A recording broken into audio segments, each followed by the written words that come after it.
Welcome home, family and fellow citizens of the African Order. I'm here with another video, and the topic of this discussion is the hidden dangers of having a multicultural protest.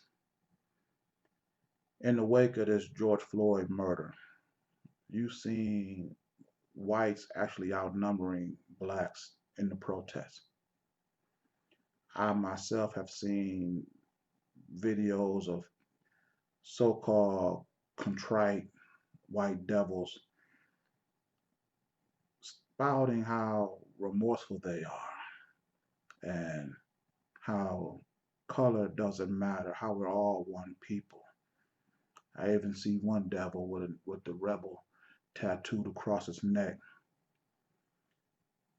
making videos just as passionate as he can, saying how our value is deeper than our complexion. We're all one people, and as long as we're fighting against each other, they win. He's talking about his niece, whose father is black and his mother's white. And she came to him and was talking about, what am I? When he said that, that touched my heart. I feel bad because this child is in a state of mental flux. She don't know what she is. She see a black father, white mother, white uncles, black uncles, family members. She don't know what she fit in at. And the confusion that's going on in that family is the same confusion that's going to be going on during these protests. When you have blacks, whites, Hispanics, gays, lesbians, transgenders, all participating in one event, all different hands on the steering wheel, pulling in different directions. Our voice is going to be lost, our message is going to be blurred, and our results will be nothing. The dangers of having a multiracial protest is when this thing goes to Congress and our voice gets pushed further and further in the background. And while they start doling out whatever goodies they're going to dole out, we're going to end up getting the crumbs, even though it was George Floyd who initiated this protest in the first place. We have got to start as a people acting within our own best interests. And these efforts must be individual. We got to be as a people. We don't need the inclusion. We don't need help from nobody else. Let me say this. There is a consistent dynamic that goes on when dealing with blacks and whites. You can have a large number of blacks being controlled and dominated by a small number of whites. And throughout history, this has been consistent. In slavery on the plantations, you have a small number of whites dominating a plantation full of slaves. You have a small number of whites in Africa. They have power, blacks don't. If we don't address this and change this, none of our social efforts is going to result in any tangible conclusion. We're going to be standing there empty-handed. But why? Why do whites dominate in a black environment, but blacks can't dominate in a white environment? Because whites will not participate in anything unless they're going to benefit more than anybody else. Blacks, we do the exact opposite. We participate in the best interest of everybody else and hope for the best.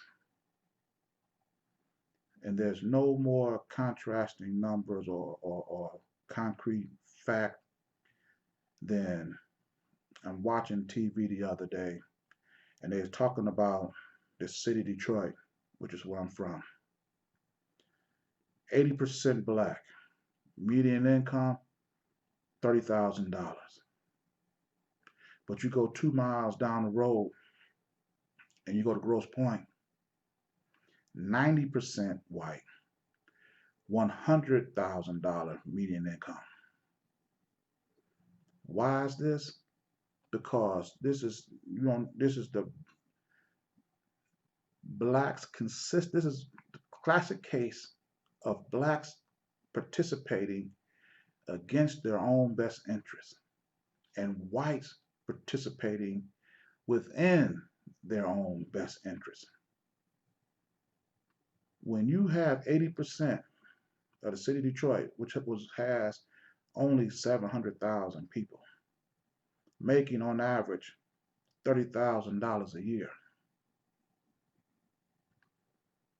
If we don't change the dynamics between blacks and whites and come together as a people, pool our resources, collect our intellectual property, and establish black alternatives to the businesses and industries that we're supporting, if we can do that, we can take that $30,000 median income and we can elevate it 40, 50, $55,000 a year. Can you imagine the impact that would make if 80% of Detroit residents earn 50 plus $1,000 a year? Do you know how many more businesses we can create? But because we don't do that, this is why businesses open up in the city of Detroit and they close. Because don't nobody have the money to support and sustain them. If we don't do this for ourselves, no one is going to do it for us. And this is why I do these videos. Because I'm a black man, I'm a proud black man. I'm a husband, I'm a father, and my daughter Amber has made me a grandfather. Hey Skylar, how you doing? Watch Grandpa put in this work. I'm not doing it just for me. I'm doing it for my great great great grandchildren and everybody that's black. We should have generational thoughts on how what we're doing today will we be able to pass this on from generation to generation. If what we do today can benefit our great great grandkids, and when we pass the mantle to them and they continue this thought process, we will have the infinite return of control and authority over our way of life. We will have a consistent leverage that we can use to get whatever we need. Protesting, marching, boycotting without an alternative is futile.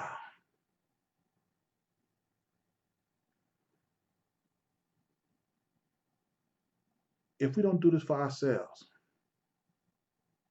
no one is going to do it for us.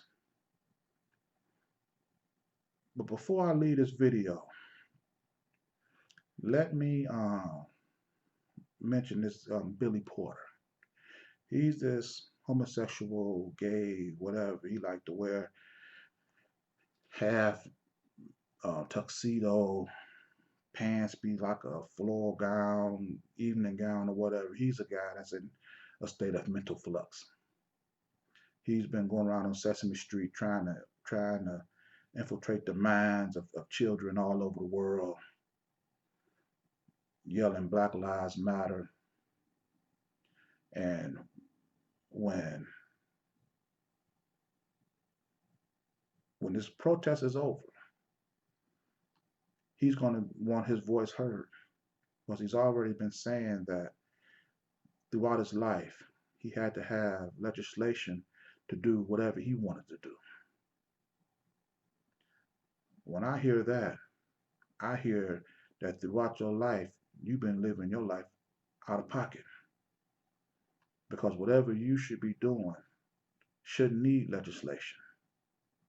It shouldn't need no other governing body to approve. We had a book that's been around for thousands of years, and it tells you how to live. But see, when you want to do what you want to do and live outside that book, now you need legislation. And see, you're not going to be able to get this on your own. You're going to need help. So you're going to align yourself with whoever, whatever cause, and then when it goes to Congress, you're going to demand that your voice be heard. You're going to take us along with you so that they can pass legislation to undermine our efforts.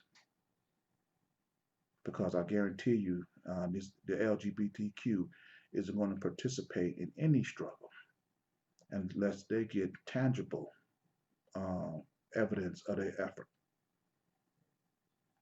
And if we don't gather that mindset, George Floyd's life will be lost for nothing. And that would be a shame and travesty.